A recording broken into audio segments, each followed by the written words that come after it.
आधुनिक मानव के पूर्वज व मानव के विकास के क्रम को 360 से 240 लाख वर्ष पहले तक खोजा जा सकता है। यह वह समय था जब एशिया तथा अफ्रीका में स्तनपायी प्राणियों में प्राइमेट नामक श्रेणी का उदय हुआ।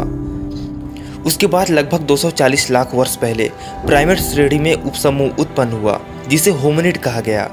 इस समूह में वानर यानी एप शामिल थे और फिर बहुत समय बाद जब 56 लाख वर्ष पहले हमें पहले होमिनिड्स प्राणियों के अस्तित्व के साक्ष्य मिला।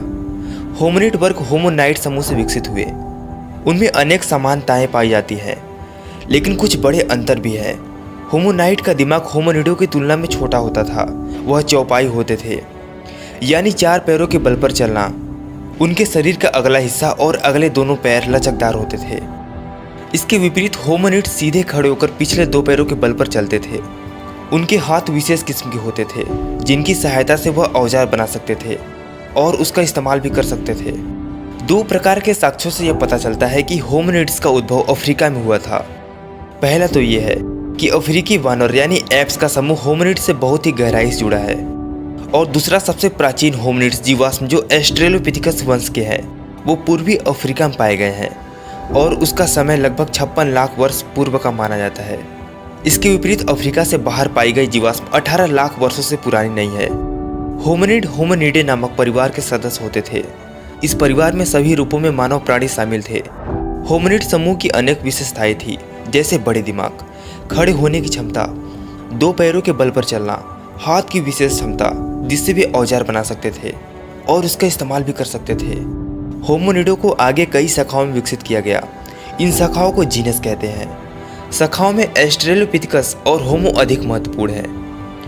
इन शाखाओं में प्रत्येक की कई प्रजातियां होती हैं। ऑस्ट्रेलोपिथेकस और होमो के बीच कुछ बड़े अंतर भी हैं, जैसे कि मस्तिष्क के आकार, जबड़े और दांतों के संबंध में पाए जाते हैं।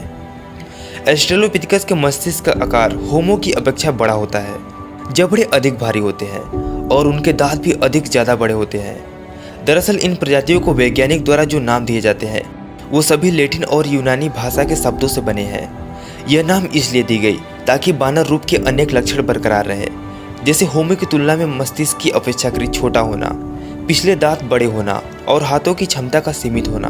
उसमें सीधे खड़े होकर चलने की क्षमता अधिक नहीं थी, क्योंकि वह अभी भी अपना बहुत समय पेड़ों पर गुजारते थे। इसलिए उनके पेड़ों पर जीवन जीने की आवश्यकता, उनकी विशेषताएं अब भी मौजूद थी।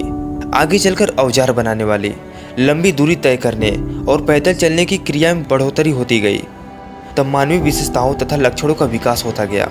आदिकालीन मानव के अवशेषों को भिन्न भिन्न प्रजाति में वर्गीकृत किया गया है।